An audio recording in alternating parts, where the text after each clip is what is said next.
Bienvenue sur À Fond, la chaîne de podcast proposée par la Fondation Carcept Prev et dédiée à la prévention des addictions pour les salariés du transport. À chaque épisode, nous entendrons un témoignage inspiré de faits réels et analyserons la situation avec notre expert en addictologie, Alexis Péchard. Aujourd'hui, nous allons rencontrer Prune 26.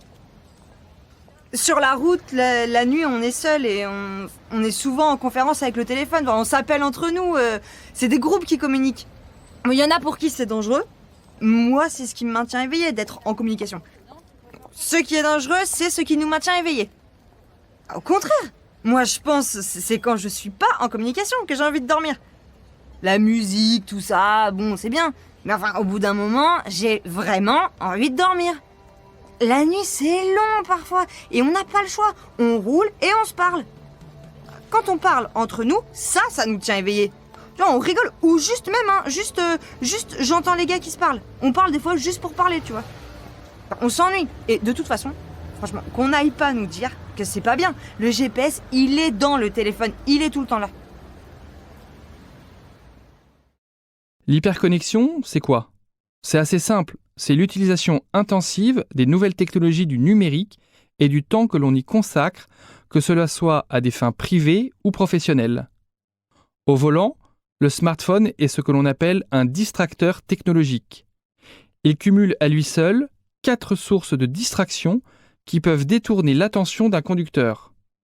Il y a tout d'abord la distraction auditive, on va se concentrer sur ce que l'on entend dans le cadre de la communication. Il y a ensuite la distraction visuelle, l'attention elle va être détournée par l'écran, par les notifications éventuelles, etc. Il y a ensuite la distraction physique, car notre concentration est détournée par ce que l'on fait, des réglages, le changement d'adresse dans le GPS, l'appel d'un contact, etc. Et puis il y a enfin la distraction cognitive, car notre concentration va être tournée en partie vers ce que l'on fait avec notre smartphone. L'exemple type, c'est l'écriture d'un SMS en conduisant. Cette pratique multiplie le risque d'accident par 23, simplement du fait de détourner les yeux de la route pendant quelques secondes. L'exemple donné par Prune 26 pour se tenir éveillé est en fin de compte un mauvais ami. En effet, une conversation téléphonique est davantage source de distraction que de maintien de la vigilance. Vous venez d'écouter À Fond, le podcast proposé par la Fondation Carcept Prev et dédié à la prévention des addictions des salariés du transport. Retrouvez l'ensemble des épisodes sur la chaîne À Fond de votre application de podcast préférée ou sur le site carcept-prev.fr dans la rubrique Fondation Carcept Prev.